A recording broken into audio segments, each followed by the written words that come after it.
نحمده ونصلي على رسوله الكريم اما بعد فاعوذ بالله من الشيطان الرجيم بسم الله الرحمن الرحيم رب اشرح لي صدري ويسر لي امري واحلل عقدة من لساني يفقهوا قولي.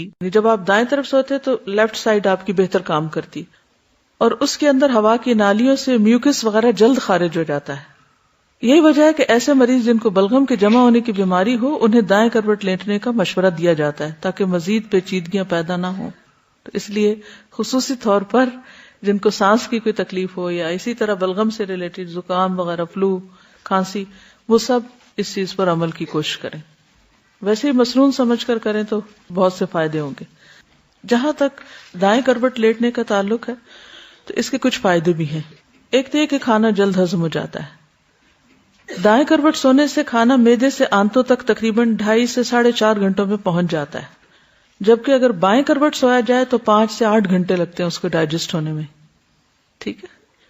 دوسری بات یہ کہ بائیں پھیپھڑے کی کارکردگی بہتر ہوتی ہے.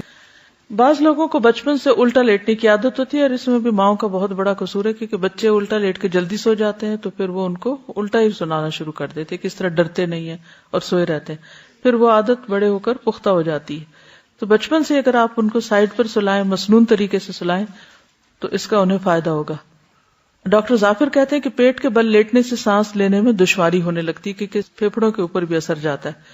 ریڑھ کی ہڈی کا پورا پریشر پیٹ اور سینے پر پڑتا ہے جس سے سانس لینے کے عمل میں مشکل ہوتی ہے. اسی طرح گردن کے موہرے بھی بینڈ ہو جاتے ہیں. ایک آسٹریلین ریسرچر کے مطابق چھوٹے بچوں میں اچانک موت کی شرح میں 3 گنا اضافہ ہو جاتا ہے جبکہ وہ پیٹ کے بل سوئے ہوئے ہوں.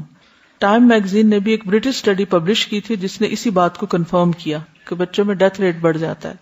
اور کمر کے بل بالکل ہی سیدھا سونا، اس پوزیشن میں لیٹنے سے جبڑے کا نچلا حصہ ریلیکس ہو جاتا ہے جس سے منہ کھل جاتا ہے اور انسان ناک سے سانس لینے کی بجائے منہ سے سانس لینے لگتا ہے، جس کے نتیجے میں گلا اور منہ بہت خشک ہو جاتا ہے اور بہت سی انفیکشن ہو سکتی ہے، کیونکہ آپ کے ڈائریکٹ جو جراثیم ہے وہ ناک سے سانس لینے کی بجائے منہ سے لے رہے ہیں تو وہ جا کے حلق کو چمٹ جائیں گے تو پھر اس کی وجہ سے وہ ڈرائی ہو جائے گا جس سے کف اور باقی بیماریاں آپ کو لگ جائیں گی. تو اس لیے اس سے پرہیز کریں، یعنی بالکل سیدھا لیٹنے سے پرہیز کریں. اسی طرح ایئر فلو کے بلاک ہونے کی وجہ سے خراٹے پیدا ہو جاتے ہیں. اور بائیں کروٹ پہ سونا جو ہے اس پوزیشن میں دل پہ بہت پریشر پڑتا ہے کیونکہ دل بائیں جانب ہے تو سارا بوجھ اس پہ آ جاتا ہے، کیونکہ دائیں پھیپھڑا جو نسبتاً بڑا ہوتا ہے وہ دل کے اوپر آ جاتا ہے.